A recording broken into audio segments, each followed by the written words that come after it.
अल्हम्दुलिल्लाहि रब्बिल आलमीन वस्सलातु वस्सलामु अला सय्यिदिल मुरसलीन मुहम्मद इब्न अब्दिल्लाहिल अमीन व अला आलिहि त्तय्यिबीन व अस्हाबिहिल गुर्रिल मयामीन मत्तसलत ऐनुन बिनज़र व वअत उज़ुनुन बिख़बर व सल्लम तस्लीमन कसीरन कसीरा अम्मा बाद। अल्लाह के नबी सल्लल्लाहु अलैहि वसल्लम की अहादीस के मुख्तलिफ पहलू हैं। जैसा कि हम सब जानते हैं कि आप सल्लल्लाहु अलैहि वसल्लम ने अकायद की भी तालीम दी, आप सल्लल्लाहु अलैहि वसल्लम ने इबादात की भी तालीम दी और आप सल्लल्लाहु अलैहि वसल्लम ने मामलात की भी तालीम दी और किस तरह हमारी माशरती ज़िंदगी हो उसकी भी तालीम दी। तो आप सल्लल्लाहु अलैहि वसल्लम की जो अहादीस हैं उनके मुख्तलिफ पहलू हैं। उन्हीं में से एक पहलू उन अहादीस का है जिसमें आप सल्लल्लाहु अलैहि वसल्लम ने फ्यूचर के मुताल्लिक पेशन गोइयाँ की, प्रेडिक्शंस की। आप सल्लल्लाहु अलैहि वसल्लम ने फ्यूचर के मुताल्लिक बताया कि ये फितने वजूद में आएंगे या ये अलामतें जाहिर होंगी, चाहे वो क़यामत की अलामत सुगरा से उनका ताल्लुक हो यानी छोटी अलामतें, या फिर वो क़यामत की बड़ी अलामतें क्यों ना हो यानी जिन्हें हम अलामत कुबरा कहते हैं। तो अहादीस का वो पहलू जिसमें आप सल्लल्लाहु अलैहि वसल्लम ने क़यामत की निशानियों के मुताल्लिक बात की, अलामात कुबरा के मुताल्लिक बात की, अलामात सुगरा के मुताल्लिक बात की और मुख्तलिफ फितनों के मुताल्लिक बात की। फितना किसे कहते हैं? फितना अरबी जुबान में आजमाइश को बोलते हैं, ट्रायल्स को बोलते हैं। ट्रायल को फितना बोलते हैं, उसका प्लूरल फॉर्म जो है उसकी जमा है फितन। इसीलिए आपने सुना होगा कि किताबुल फितन यानी फितनों का बाब, फितनों की किताब, यानी मुहद्दिसीन ने अपनी हदीस की किताबों में एक बाब ये भी कायम किया, एक चैप्टर ये कायम किया जिसका नाम उन्होंने रखा कि किताबुल फितन या बाबुल फितन या किताबुल फितनी वल मलाहिम। मलहमा कहते हैं बड़ी जंग को, ग्रेट वॉर को मलहमा, और उसका प्लूरल फॉर्म है, उसकी जमा है मलाहिम। तो किताबुल फितनी वल मलाहिम या किताबुल फितन कहा जाए या अहादीसुल फितन कहा जाए तो इससे मुराद वो अहादीस हैं जिनमें आप सल्लल्लाहु अलैहि वसल्लम ने मुस्तकबिल के ताल्लुक से, फ्यूचर के ताल्लुक से पेशन गोइयाँ की और प्रेडिक्शंस की कि ये फितने, ये आजमाइशें वजूद में आएंगी और ये अलामतें जाहिर होंगी। तो बहरहाल इसे हम कहते हैं अहादीसुल फितन। इसकी बहुत अहमियत है, खुसूसन आज के दौर में जो हम 15वीं सदी में रह रहे हैं और हम जानते हैं कि हमारे इर्द गिर्द बहुत से फितने वजूद में आ चुके हैं और जो दज्जाली फितना है और दज्जाली फितने हैं उनका भी वजूद हो चुका है और इस तरह वजूद हो गया है कि वो फितने, दज्जाली फितने पूरी दुनिया में फैल गए और अब बस इंतजार है दज्जाल की शख्सियत के खुरूज का कि अब बस उसी का निकलना बाकी है। बाकी आप सल्लल्लाहु अलैहि वसल्लम ने क़यामत के मुतालिक जो छोटी निशानियां बयान की हैं, जिन्हें हम अलामात सुगरा कहते हैं कि जो छोटी निशानियों में उनका शुमार होता है, उन्हें हम अलामात सुगरा कहते हैं। तो ये अलामात सुगरा जो हैं तकरीबन 99% पूरी हो चुकी हैं आज के दौर में, यानी हम 15वीं सदी में हैं। हम अगर पीछे अपने देखें, पूरी तारीख को देखें और आप सल्लल्लाहु अलैहि वसल्लम की अहादीस को पेश नज़र रखें तो हमें मालूम होता है कि जो अलामात सुगरा हैं, छोटी निशानियां हैं, वो तकरीबन 99% पूरी हो चुकी हैं और 1% मैं बड़े एहतियात के साथ कह रहा हूं कि बाकी हैं और उसके बाद फिर अलामात कुबरा का यानी आगाज होगा। और अलामात कुबरा के मुतालिक आप लोग जानते ही हैं जो 10 बड़ी निशानियां हैं क़यामत के मुतालिक, 10 बड़ी निशानियां हैं जिनके मुतालिक आप सल्लल्लाहु अलैहि वसल्लम ने फरमाया कि उनमें से एक निशानी भी आ गई तो उसके बाद फिर जल्दी पैदर पे दूसरी निशानियां भी आने लगेंगी। तो इन हदीस के इस पहलू के मुतालिक हमें एक चीज और जान लेना चाहिए कि ये जो अहादीस हैं, जब आप सल्लल्लाहु अलैहि वसल्लम ने मुस्तकबिल के मुतालिक पेशन गोई फरमाई या किसी अलामत के मुतालिक बात की, तो जाहिर सी बात है कि आप सल्लल्लाहु अलैहि वसल्लम जब उस हदीस को बयान फरमा रहे थे तो उस वक्त तो वो फितना या वो अलामत तो जाहिर नहीं हुई थी। जाहिर सी बात है वो फ्यूचर के मुतालिक प्रेडिक्शन है, वो फ्यूचर के मुतालिक पेशन गोई थी। तो बाद में फिर उसका वजूद आया, यानी उसका वजूद बाद में हुआ। तो मसलन अगर अल्लाह के नबी सल्लल्लाहु अलैहि वसल्लम ने किसी एक निशानी की तरफ इशारा किया और किसी एक फितने की तरफ इशारा किया और उस इशारा करने के बाद तकरीबन चौथी या 5वीं सदी में उस निशानी का वजूद हुआ या उस फितने का वजूद हुआ। तो जाहिर सी बात है कि जो उसके वजूद से पहले जो जमाना गुजरा है और जो उलमा गुजरे, उन्होंने अपने जमाने के एतबार से और उनके पास जो कुरान और हदीस का इल्म था और जो बसीरत अल्लाह ताला ने उन्हें अता की थी, उसके मुताबिक उन्होंने तशरीह की। उस हदीस की तशरीह मतलब एक्सप्लेनेशन, उस हदीस की एक्सप्लेनेशन, उसकी तशरीह उन्होंने अपने इल्म के मुताबिक की। हालांकि वो फितना या वो निशानी उस वक्त तक जाहिर नहीं हुई थी, वो निशानी उनके जमाने में वजूद में नहीं आई थी, तो उन्होंने अपने एतबार से उसकी तशरीह कर ली। लेकिन बाद में जब उसका वजूद हो गया, तब 100% हमें मालूम चल गया कि आप सल्लल्लाहु अलैहि वसल्लम ने जो ये बात इरशाद फरमाई थी, उससे मुराद यही फितना है, उससे मुराद यही निशानी है जो कि जाहिरी तौर पे हमारे सामने नजर आ रही है। तो मसलन एक आप सल्लल्लाहु अलैहि वसल्लम ने कोई निशानी बयान की और उसका वजूद कब हो रहा है, उस फितने का वजूद या उस निशानी का वजूद कब हो रहा है, ज़ुहूर कब हो रहा है, 5वीं सदी में। तो अभी 500 साल तक जिन उलमा ने एक्सप्लेनेशन और तशरीह की, उन्होंने अपने एतबार से की। तो मुमकिन है, ये जरूरी नहीं है कि 100% जो उन उलमा ने तशरीह की हो वही 100% उसी मुताबिक वो फितना वजूद में आया हो, बल्कि वो तब्दील हो सकता है, क्योंकि उलमा ने अपने इल्म के एतबार से उस हदीस को एक्सप्लेन किया। लेकिन जब उस फितने का वजूद हुआ, जब उस निशानी का ज़ुहूर हुआ, तभी उसी वक्त हम समझ सकते हैं कि अच्छा एग्जैक्ट ये मतलब था, एग्जैक्ट मतलब क्या था, वो उसी वक्त पता चल सकता है। इसी तरह हम आज 15वीं सदी में हैं, तो वो निशानियां जो 1400 साल में अब तक जाहिर हो चुकी हैं और वो फितने जो वजूद में आ चुके हैं, तो उनके मुतालिक तो कोई दो राय नहीं है कि आप सल्लल्लाहु अलैहि वसल्लम ने पहले ही पेशन गोई फरमा दी थी और वो चीजें बिल्कुल जाहिर हो चुकी हैं। हम देख रहे हैं माजी में भी जाहिर हो चुकी है वो चीजें, और आज भी हम देख रहे हैं कि वो फितने वजूद में आ चुके हैं। लेकिन बहुत सी निशानियां ऐसी हैं जो हमारे जमाने में भी, आज 2021 में भी अभी उनका वजूद नहीं हुआ है, वो वजूद में वो निशानियां नहीं आई हैं। जैसे एग्जाम्पल के तौर पर आप कयामत की बड़ी निशानियां ले लें, तो कयामत की जो बड़ी निशानियां हैं वो जाहिर सी बात है हमारे जमाने में अभी जाहिर नहीं हुई है, वो इन फ्यूचर होगी, वो निशानियां जाहिर होंगी। तो उन अहादीस को उलमाए किराम अपने ज़माने के एतबार से उसको एक्सप्लेन करते हैं, लिहाजा इसमें उलमा के दरमियान उसकी एक्सप्लेनेशन में कुछ थोड़ा बहुत इख्तिलाफ हो जाता है।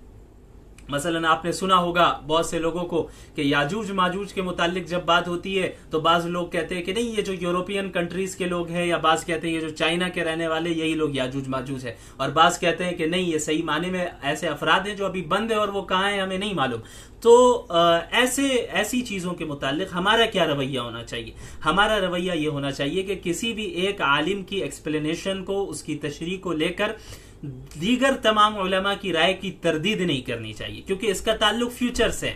हाँ, इस बात की पॉसिबिलिटी है कि फुला आलिम दीन जो बात इरशाद फरमा रहे हैं ऐसा सच हो सकता है, और फुला जो कह रहे हैं वो भी सच हो सकता है। लेकिन दोनों में से ज्यादा सही राय कौन सी है, यानी सही राय बिल्कुल कौन सी है, ये तो उसी वक्त हमें मालूम चलेगा जब उस फितने का वजूद हो जाएगा, जब वो निशानी जाहिर हो जाएगी। तो उससे पहले किसी एक राय पर हतमी फैसला कर देना कि नहीं, फुला आलिम दीन ने याजूज माजूज के मुतालिक जो राय दी है बस वही सही है, उसके मुतालिक कोई राय सही नहीं है, यह ज्यादती होगी। ऐसा करना मुनासिब नहीं है, क्योंकि इसका ताल्लुक फ्यूचर से, और फ्यूचर अल्लाह के सिवा कोई नहीं जानता, और वही का सिलसिला मुनक़ते हो चुका है। अल्लाह ताला फ्यूचर के मुतालिक अगर कोई बात बंदों को बताते तो अल्लाह के नबी सल्लल्लाहु अलैहि वसल्लम के जरिए बताते, लेकिन अब नबूवत का सिलसिला बंद हो चुका है, तो अब फ्यूचर के मुतालिक कोई दावा नहीं कर सकता, उसका इल्म सिर्फ अल्लाह के पास है। तो अब कौन सी एक्सप्लेनेशन, कौन सी तशरीह सही है उन फितनों के मुतालिक जो फितने अभी वजूद में नहीं आए हैं, जिनका ताल्लुक मुस्तकबिल से है, तो वो तो उसी वक्त हमें पता चलेगा। लेकिन हम तमाम उलमा के आरा को, उनकी ओपिनियंस को हम पॉसिबिलिटी के तौर पे जरूर ले सकते हैं कि फुला आलिम दीन की इस फितने के मुतालिक, इस निशानी के मुतालिक ये राय है, इस बात का इम्कान है कि ये बात सही हो। इसी तरह फुला आलिम दीन की ये बात है, ये राय है, इस बात का इम्कान है कि इनकी राय सही हो। हाँ, हम ये कह सकते हैं कि इनमें से ज्यादा बेटर ओपिनियन कौन सा है, इनमें से ज्यादा बेहतर राय कौन सी है, हम ये तो कह सकते हैं। लेकिन किसी एक आलिम दीन की राय को लेकर हम इस तरह का फैसला करें कि बाकी तमाम उलमा की राय को यानी तरदीद कर दें उसकी और उसे रद्द कर दें, ये दुरुस्त नहीं है, क्योंकि इन निशानियों का ताल्लुक मुस्तकबिल से है, जो हमारे ज़माने में इन निशानियों का अब तक वजूद नहीं हुआ है। और मैंने बताया कि जो निशानियां वजूद में ऑलरेडी आ चुकी हैं तो फिर जाहिर सी बात है उसमें कोई दो राय नहीं है। तो ये रवैया हमारा होना चाहिए अहादीसुल फितनी वल मलाहिम के ताल्लुक से खुसूसन। चलिए, तो अहादीसुल फितन में एक सबसे पहले तो हमें एक बहुत ही अहम हदीस हमारे सामने है, उसे हमें पढ़ना चाहिए, उसे हमें समझना चाहिए कि आप सल्लल्लाहु अलैहि वसल्लम ने जो पेशनगोइयां की हैं उसका क्या मतलब है। एक चीज ये भी हमेशा याद रखें, आप सल्लल्लाहु अलैहि वसल्लम की जितनी भी पेशनगोइयां हैं, प्रेडिक्शंस हैं फ्यूचर के मुताल्लिक, वो सिर्फ खबर नहीं है, सिर्फ इंफॉर्मेशन नहीं है। यानी ऐसा नहीं है कि आप सल्लल्लाहु अलैहि वसल्लम ने बता दिया कि भाई ऐसा होगा तो बस होना है और हमें कोई फिक्र करने की जरूरत नहीं, बल्कि अहादीसुल फितन का जो पहलू है, यानी अहादीस का वो पहलू जिसका ताल्लुक फितन और मलाहिम से है, उसके उन अहादीस के फिर दो पहलू हैं। एक पहलू तो यही है कि उसमें आप सल्लल्लाहु अलैहि वसल्लम ने खबर दी, इंफॉर्मेशन है, ये खबर है कि मुस्तकबिल में या कयामत के करीब या मुस्तकबिल में ऐसा होना है, ये चीज वजूद में आएगी, ये फितना वजूद में आएगा, ये निशानी जाहिर होगी। एक तो खबर है, इंफॉर्मेशन है, लेकिन दूसरा पहलू इसमें तंबीह है, तहजीर है कि उम्मत मुस्लिमा को मुतनब्बिह भी आप सल्लल्लाहु अलैहि वसल्लम ने कर दिया कि देखो ये निशानी जाहिर तो जरूर होगी, लेकिन हर मुसलमान को चाहिए कि उससे बचा रहे, उस फितने से अपने आप को महफूज रखे, उस आजमाइश से अपने आप को महफूज रखे, उस निशानी से अपने आप को बचा के रखे। वो खुद जो है शकावत में मुब्तला ना हो जाए, वो खुद गुमराही में मुब्तला ना हो जाए, या इन गुमराहियों को वजूद में लाने में वो शरीक ना हो जाए, इन फितनों को वजूद में लाने में वो शरीक ना हो। लिहाजा जब भी हम उन अहादीस का मुताला करें, उन अहादीस को पढ़ें जिनका ताल्लुक फ्यूचर के में यानी पेशनगोइयों से है, प्रेडिक्शन से है, फ्यूचर के फितनों से है, आजमाइशों से है और निशानियों से है, तो फिर हमें इसमें दोनों चीजों की रियायत करनी चाहिए। पहली चीज तो यही है कि हाँ, आप सल्लल्लाहु अलैहि वसल्लम ने ये पेशनगोई फरमाई है तो ये 100% सही होकर रहेगी, क्योंकि आप सल्लल्लाहु अलैहि वसल्लम का कौल है और ये आप सल्लल्लाहु अलैहि वसल्लम ने एक इंफॉर्मेशन, एक खबर हमें दे दी है। और दूसरा पहलू क्या होना चाहिए कि हम अपने आप को महफूज रखें, अपने ईमान की हिफाजत करें, अपने घर वालों और दीगर मुसलमानों की हिफाजत की फिक्र करें कि इन फितनों में हम मुब्तला ना हो जाए, इन फितनों से हम अपने आप को महफूज रखें। जाहिर तो होना है, इन फितनों को जाहिर तो होना है, इन निशानियों को जाहिर तो होना है, लेकिन हम किस तरह इन चीजों से बच सकते हैं। तो अहादीस के इन पहलू में आप सल्लल्लाहु अलैहि वसल्लम ने इन दोनों जानिब हमारी रहनुमाई फरमा दी है कि क्या निशानियां आने वाली है और किस तरह हमें महफूज भी रहना है। तो एक हदीस मेरे पेश नजर इस वक्त है, सबसे पहले हजरत, ये सही बुखारी की रिवायत है, हजरत अबू सईद खुदरी रज़ियल्लाहु तआला अन्हु फरमाते हैं कि अल्लाह के नबी सल्लल्लाहु अलैहि वसल्लम ने फरमाया, लतत्तबिउन्न सुनन मन कान क़ब्लकुम शिबरन बिशिबरिन व ज़िराअन बिज़िराअन हत्ता लौ दखलू हुज्र ज़ब्बिन लदखलतुमूह क़ालू अल यहूद वन नसारा क़ाल फमन। अब इस हदीस का तर्जुमा सुन ले। हजरत अबू सईद खुदरी रज़ियल्लाहु अन्हु फरमाते हैं कि रसूलुल्लाह सल्लल्लाहु अलैहि वसल्लम ने इरशाद फरमाया कि यकीनन ऐसा होगा कि तुम यानी उम्मत मुस्लिमा, यानी मेरी उम्मत के लोग पिछली उम्मतों के तरीकों की पैरवी करने लगोगे, पिछली उम्मतों के तरीकों को फॉलो करने लगोगे। बालिश्त बराबर बालिश्त, ज़िरा बराबर ज़िरा, ये एक खास ताबीर है अरबी जुबान की, जिसे हम उर्दू में जैसे कहते हैं कि तुम कदम ब कदम उन्हें फॉलो करोगे, तो कदम ब कदम आगे चलोगे। तो कदम ब कदम चलने और कदम ब कदम फॉलो करने का क्या मतलब है? बिल्कुल जिस तरह उन लोगों ने जो हरकतें की, सेम बिल्कुल तुम भी उसी तरह करोगे। तो इसे अरबी में इसकी एक खास ताबीर है, शिबरन बिशिबरिन व ज़िराअन बिज़िराअन। शिब्र कहते हैं एक बालिश्त को, ये जो बालिश्त है, ये जो जितना फासला है, इसे क्या कहते हैं? शिब्र, एक बालिश। और ज़िरा किसे कहते हैं? ज़िरा हाथ की उंगलियों से लेकर यहाँ कोहनी तक ये जो हिस्सा है हाथ का, इसे ज़िरा कहते हैं। ये तकरीबन 2 बालिश्त के बराबर है, 2 बालिश के बराबर है। तो ये बालिश्त बराबर बालिश्त और ज़िरा बराबर ज़िरा, ये एक खास टर्म है, एक खास ताबीर है, जिसका मतलब यह है कि तुम बिल्कुल सेम टू सेम उनको फॉलो करोगे, जिसे हम उर्दू में कह सकते हैं कि कदम ब कदम चलोगे उनके साथ। तो आप सल्लल्लाहु अलैहि वसल्लम ने क्या फरमाया कि यकीनन ऐसा होगा, लतत्तबिउन्न सुनन मन कान क़ब्लकुम, यकीनन ऐसा होगा कि तुम यानी उम्मत मुस्लिमा पिछली उम्मतों के तरीकों को फॉलो करोगे, बालिश्त बराबर बालिश्त और ज़िरा बराबर ज़िरा, यानी कदम ब कदम चलोगे। यहाँ तक के हत्ता लौ दखलू हुजर दब्बिन लदखलतुमु, कि यहाँ तक के अगर वो किसी गोह के बिल में घुसे होंगे तो तुम भी उस बिल में घुस जाओगे। गोह एक जानवर का नाम है, एक लिजर्ड है जो बड़ा लिजर्ड होता है। इसे आप गूगल में सर्च कर सकते हैं। इसे अरबी में दब कहते हैं, दब्बुन, दाद बा दब्बुन। इसे उर्दू में गोह कहते हैं। एक बड़ा लिजर्ड है, बड़ी छिपकली है। तो अल्लाह के नबी सल्लल्लाहु अलैहि वसल्लम ने फरमाया कि अगर पिछली उम्मत के लोगों ने ऐसी हरकत की होती, यानी वो किसी गोह के बिल में घुस गए हैं, तो तुम भी उनकी पैरवी करते हुए, उनको फॉलो करते हुए तुम भी उस बिल में घुस जाओगे। इसका भी यही मतलब है। इसका हकीकी माना ये नहीं है, यानी इसका मतलब ये नहीं है कि हकीकी माने में कोई बिल में घुस जाए। इसका मतलब भी यही है कि तुम इतनी शिद्दत के साथ उन्हें फॉलो करोगे, इतनी उनकी इत्तिबा करने में, उनकी पैरवी करने में इतनी ज्यादा शिद्दत इख्तियार करोगे कि अगर वो उनमें से किसी ने ऐसी अहमकाना हरकत भी की है कि अगर वो किसी गोह के बिल में घुस गए हैं तो तुम भी उनको फॉलो करते हुए उसमें घुस जाओगे। फिर आगे सहाबा किराम ने आप सल्लल्लाहु अलैहि वसल्लम से पूछा, दरियाफ्त किया कि अल यहूद व नसारा, या रसूलल्लाह क्या पिछली उम्मतों से कौन मुराद है? क्या यहूद व नसारा मुराद है? पिछली उम्मतों से क्या यहूद व नसारा मुराद है?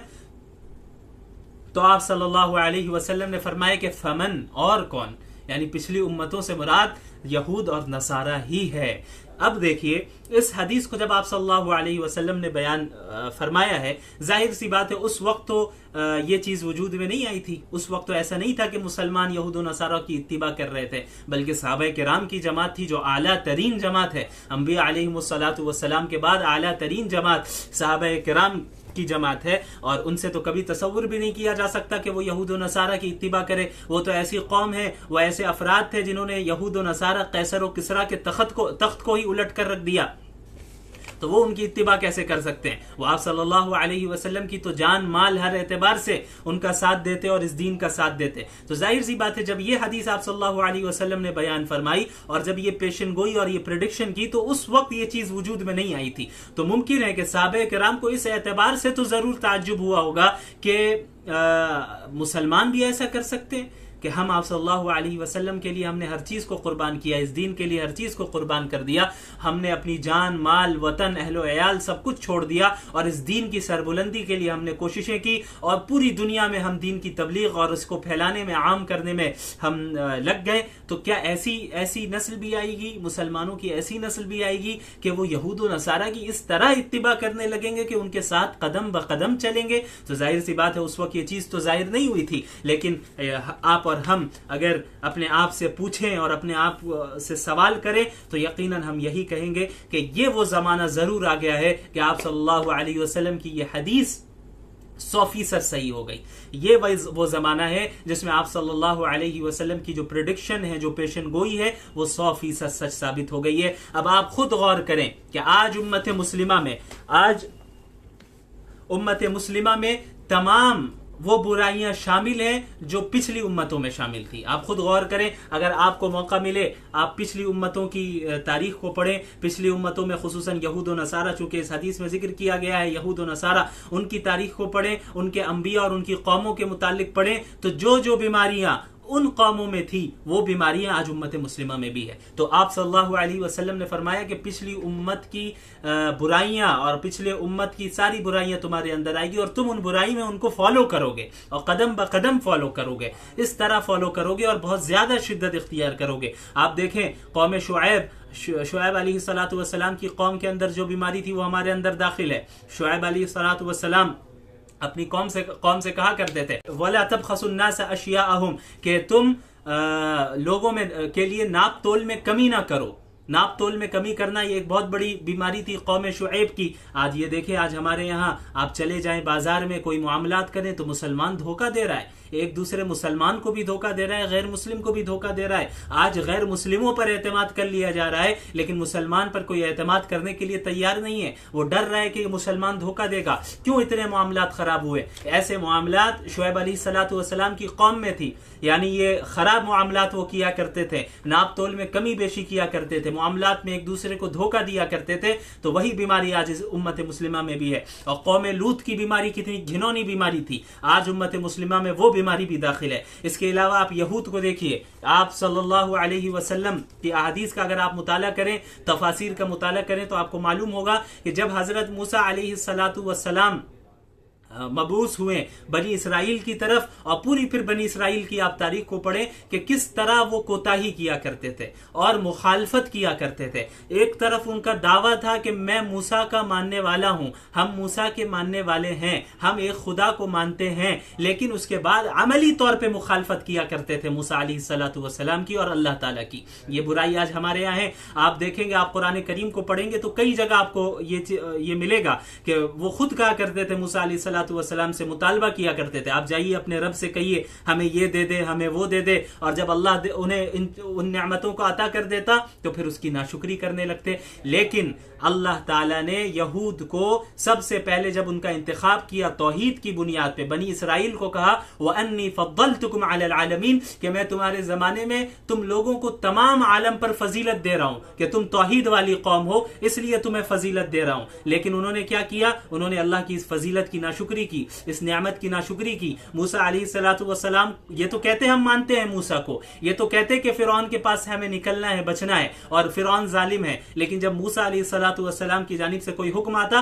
तो अमली तौर पे उसकी मुखालफत करते। आज ये बीमारी यहूदियों की हमारे यहाँ भी दाखिल हो गई, उम्मत मुस्लिमा के भी अंदर। हम ये तो कहते हैं हम आशिक रसूल है, हम ये तो कहते हैं कि हम आशिक अहले बैत हैं, हम ये तो कहते हैं कि हम मुसलमान हैं, हम ये तो कहते हैं कि कुरान और हदीस पर हमारा ईमान है, लेकिन अमली तौर पे हम उसकी मुखालफत करते हैं। इस्लाम कहता है नमाज पढ़ो, हम अमली तौर पे नहीं पढ़ते। इस्लाम कहता है हिजाब पहनो, हम अमली तौर पे नहीं पहनते। इस्लाम कहता है दाढ़ी रखो, हम अमली तौर पे नहीं रखते। इस्लाम कहता है कि तुम अपने मामलात को सुधारो, हम अमली तौर पे नहीं करते। इस्लाम कहता है अपने खानदानी और मुआशरती जिंदगी को सुधारो, हम ऐसा अमली तौर पे नहीं करते। इस्लाम कहता है झूठ ना बोलो, हम अमली तौर पे झूठ ही बोलते हैं। इस्लाम कहता है कि एक दूसरे को धोखा ना दो, लेकिन इस्लाम की इस तालीम को हम कबूल नहीं करते। अगर से हम ये कहते हैं कि हम मुसलमान हैं, तो अमली तौर पे हम भी उसी तरह मुखालफत कर रहे हैं जिस तरह यहूद किया करते थे। और रसूलुल्लाह सल्लल्लाहु अलैहि वसल्लम ने फरमाया लतत्तबिउन्न सुनन मन कान क़ब्लकुम शिब्रन बिशिब्रिन, कि तुम अपनी पिछली उम्मतों के तरीकों को 100%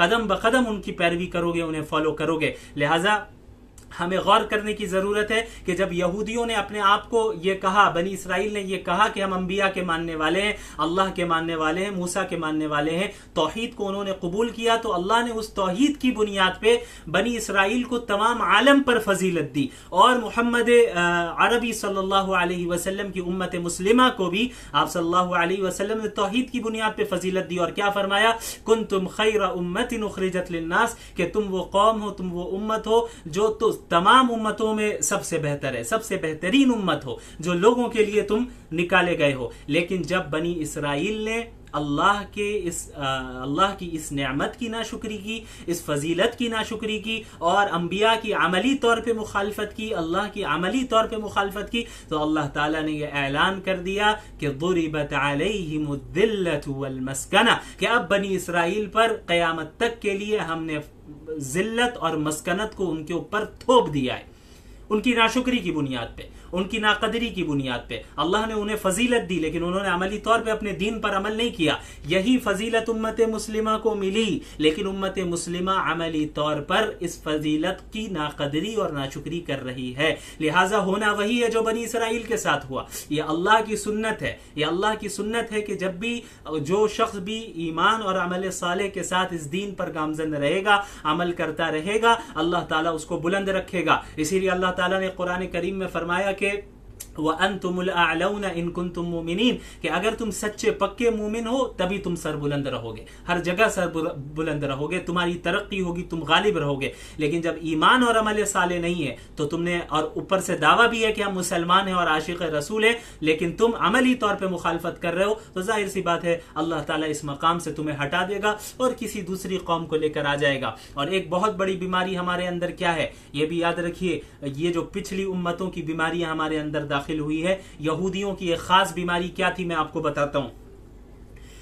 अब आप उस मंजर को अपने सामने रखें कि जब मूसा अलैहिस्सलातु वस्सलाम बनी इसराइल को लेकर समंदर से पार करवा रहे थे उन्हें। अब जब सामने आ गए, पीछे से फिरौन का लश्कर आ रहा है, फिरौन आ रहा है, उनका पीछा कर रहा है, मूसा अलैहिस्सलातु वस्सलाम और बनी इसराइल आगे भाग रहे हैं। अब उनके सामने समंदर है और पीछे फिरौन और फिरौन का लश्कर है। अब बनी इसराइल मूसा अलैहिस्सलातु वस्सलाम से क्या कह रहे हैं कि तुमने कहाँ फंसा दिया हमको, अब आप निकालिए, अब कैसे जाएंगे, हम कहाँ जाएंगे। लेकिन हज़रत मूसा अलैहिस्सलातु वस्सलाम जाहिर सी बात है नबी थे, उनका ईमान तो बिल्कुल मजबूत था, इसलिए उन्होंने फरमाया कि इन्ना रब्बी सयहदीन, के मेरा रब जरूर मुझे रास्ता दिखाएगा। तो अल्लाह ताला ने हुक्म दिया कि लाठी मारो समंदर पर। तो हज़रत मूसा ने ऐसे ही किया अलैहिस्सलातु वस्सलाम कि समंदर पर उन्होंने लाठी मारी और समंदर के दो हिस्से हो गए, बीच से रास्ता खुल गया और मूसा अलैहिस्सलातु वस्सलाम बनी इसराइल को लेकर वहां से रवाना होने लगे। अब ये कितना बड़ा मोजज़ा है, इसे अपने पेश नजर रखिए। अभी जो मैं बात कहने जा रहा हूं,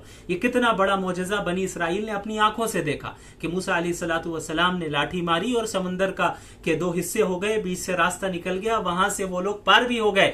और ये जो है क्या नाम है, फिरौन और उसका लश्कर, ये जब पीछे से आ रहा है तो ये गर्क भी हो गया, ये डूब भी गया। फिर बनी इसराइल ने देख लिया, मूसा अलैहिस्सलातु वस्सलाम के जरिए अल्लाह ताला ने उन्हें नजात दी और फिरौन को डुबा दिया और फिरौन के लश्कर को डुबा दिया। अल्लाह ने तौहीद की बुनियाद पे मौजज़ाना अंदाज में उन्हें पार करवाया। तब अब तो उन्हें चाहिए था बिल्कुल 100% सरेंडर हो जाते अल्लाह के सामने। लेकिन क्या होता है कि वहां से पार करने के बाद, समंदर को पार करने के बाद एक कौम के पास से गुजरते हैं। वो कौम जो है बुतपरस्त कौम थी और वो लोग देखते हैं बनी इसराइल कि वो कौम अपने बुत और आइडल की इबादत कर रही है और उसकी इबादत कर रही है वो कौम। तो अब बनी इसराइल जो लोग हैं वो आए हज़रत मूसा अलैहिस्सलातु वस्सलाम के पास और आने के बाद क्या कहते हैं कि इजअल लना इलाहन कमा लहुम आलिहा, कि ए मूसा जिस तरह इस कौम के पास जो इनके बुत है और इनका जो खुदा है, एक ढांचा है, वैसे ही ढांचा हमें भी बना के दे दीजिए, हमें भी एक बुत बना के दे दीजिए कि हम भी इबादत करने लगे। अब आप देखें ये बीमारी यहूदियों के अंदर क्या थी कि दूसरी कौम से मरूब हो जाना, दूसरी कौम के कल्चर को अपना लेना। हालांकि वो तौहीद वाले थे, उन्होंने अभी इतना बड़ा मोजज़ा देखा, अल्लाह ताला ने किस तरह उन्हें पार करवाया, तो अब तो चाहिए था कि तौहीद पे और ज्यादा वो स्ट्रांग हो जाते। लेकिन उनकी क्या बीमारी थी, फौरन दूसरे कल्चर से, दूसरी कौम से मुतासिर हो गए और उनके कल्चर को उन्होंने अपनाने की कोशिश कर ली। ये बीमारी थी। हज़रत मूसा अलैहिस्सलातु वस्सलाम ने फरमाया कि इन्नकुम कौमुन तजहलून, तुम बिल्कुल जाहिल कौम हो, तुम्हें कुछ नहीं मालूम, ना वाकिफ कौम हो। तुम्हें तो हमने तौहीद की बुनियाद पे अल्लाह ने तुम्हें नजात दी और फिर तुम शिर्क की तरफ जा रहे हो, फिर कह रहे हो कि हमें एक ढांचा बनाकर दे दीजिए, एक खुदा बनाकर दे दीजिए जिसकी हम इबादत करें। तो ये बीमारी यहूदियों के अंदर और बनी इसराइल के अंदर खुसूसन थी कि वो दूसरी कौम से मुतासिर होकर उनके कल्चर को इख्तियार करने लगते थे। अब आप उम्मत मुस्लिमा पर गौर कीजिए, क्या ऐसा नहीं है कि यहूदियों और बनी इसराइल की ये जो बीमारी थी पिछली उम्मत की कि वो दूसरी कौम और दूसरे कल्चर से मुतासिर होकर उसे अपना लेते थे, यही बीमारी आज हमारे अंदर नहीं आ गई है? इस पे गौर कीजिए कि हम फौरन दूसरी कौम को देखकर मुतासिर हो जाते हैं। वेस्टर्न कंट्रीज को हमने अपना मुक्तदा समझ लिया है, हम अपना इमाम समझ लिया है कि ये जो वेस्टर्न कंट्रीज हैं ये हमारे लिए हमें लीड करेंगे, ये दुनिया को लीड करने वाले हैं और हम गैरों के कल्चर को इख्तियार करने लग रहे हैं क्योंकि हम एहसास कमतरी के शिकार हैं। हम नहीं जानते हमारी तारीख क्या है, हमारी हिस्ट्री क्या है, हमारा क्या मुकाम है। तौहीद की बुनियाद पे अल्लाह ने हमें पूरी दुनिया, पूरे आलम में हमें फजीलत दी, हमें यह मालूम ही नहीं है। इसलिए फौरन किसी कौम को देखा, गैरों के रस्म व रवाज को इख्तियार कर लेते हैं। मुसलमान हैं, अच्छे खासे हैं, लेकिन बर्थडे पार्टी में जरूर जाएंगे, लोगों को विश जरूर करेंगे, एनिवर्सरी जरूर मनाएंगे, शादियों को गैर शरई तौर पे करेंगे और गैरों के कल्चर और तरीकों को इख्तियार करेंगे। और प्लस ये कहते हैं कि क्या हरज है, क्या हरज की बात है। आपको समझ में आ गया, रसूलुल्लाह सल्लल्लाहु अलैहि वसल्लम ने यही पेशन गोई फरमाई, लतत्तबिउन्न सुनन मन कान क़ब्लकुम, कि तुम जरूर बिजरूर पिछली उम्मतों के तरीकों की 100% पैरवी करोगे, उसके कदम ब कदम चलोगे। तो ये सिर्फ एक खबर नहीं है, ये सिर्फ इंफॉर्मेशन नहीं है, बल्कि तंबीह भी की जा रही है कि ऐसा करने से बचना, ऐसा मत करना, बल्कि तुम अपने दीन पर और किताब और सुन्नत पर कायम रहना। इसीलिए आप सल्लल्लाहु अलैहि वसल्लम ने फरमाया था, तरक्तु फीकुम अमरैन लन तज़िल्लु मा तमस्सक्तुम बिहिमा, किताबुल्लाहि व सुन्नती, कि मैं तुम्हारे दरमियान दो चीजों को छोड़कर जा रहा हूं, जब तक उन्हें थामे रखोगे कभी गुमराह नहीं होगे। एक अल्लाह की किताब और दूसरी मेरी सुन्नत। लिहाजा आप सल्लल्लाहु अलैहि वसल्लम की सुन्नत और अल्लाह की किताब को थामे रखना है और दूसरे कल्चर से और दूसरी कौम की रस्म व रवाज से हमें मुतासिर नहीं होना है। हमने तरक्की का मेयार ये समझ लिया है कि जिस कंट्री में ऊंची ऊंची बिल्डिंग्स हों, जहां ऊंची ऊंची इमारतें हों और जहां पे लोग ज्यादा पैसे कमाते हों, वही तरक्की याफ्ता है। तो ये जो तरक्की का जो मेयार हमारे जहन में है, यही गलत है। हमने तरक्की का मतलब ही नहीं समझा है। लिहाजा आप याद रखिए कि मुकम्मल तरक्की उसी वक्त है कि जब हम और आप 100% इस दीन पर अमल करेंगे और पिछली उम्मतों की उनकी सुन्नतों और पिछली उम्मतों के तरीकों से अपने आप को बचाए रखेंगे और रसूलुल्लाह की सुन्नत और सहाबा किराम की सुन्नत को थामे रखेंगे। तो ये वो हदीस है जो एक पेशन गोई है, जो आज हम देख रहे हैं कि 100% सही साबित हो गई। और इसके अलावा कई सारी पेशन गोइयां हैं। इंशाअल्लाह हमारा इरादा यह है कि हफ्ते में एक दिन कम से कम इस तरह लाइव सेशन के जरिए फितनों के जो अहादीस हैं, वो अहादीस जो फितनों से रिलेटेड है और क़यामत की निशानियों से रिलेटेड है, उनको आपके सामने बयान किया जाए। ये अभी फिलहाल मेरा सिर्फ इरादा है। बाकी आप लोगों की क्या राय है इस सिलसिले में कमेंट करके जरूर बताएं। अगर आप लोग इसमें इंटरेस्टेड हैं और हम एक दिन इसको और टाइम भी तय कर देंगे कि रोजाना हम इस तरह कर सकते हैं। आज तो हमने एक हदीस की तशरीह की, एक हदीस को एक्सप्लेन किया जिसका ताल्लुक मुस्तकबिल की पेशनगोई से था। उसके अलावा जो आम निशानियां है और आम फितनों का जो ज़ुहूर होगा और उसके बाद क़यामत की जो आम निशानियां है उसका भी बयान किया जाएगा। और उसके बाद जो क़यामत की बड़ी निशानियां है, अलामात कुबरा है, जिनमें सर फेरिस्त इमाम महदी अलैहिस्सलातु वस्सलाम का ज़ुहूर है, उसके बाद दज्जाल का खुरूज है और ईसा अलैहिस्सलातु वस्सलाम का नुज़ूल है। इस पे हम तफसील से बात कर सकते हैं। और उसके बाद फिर जो बाकी 7 बड़ी निशानियां हैं उनके मुताल्लिक भी हम तफसील से बात कर सकते हैं। आप लोगों की इसमें क्या राय है ये जरूर बताएं।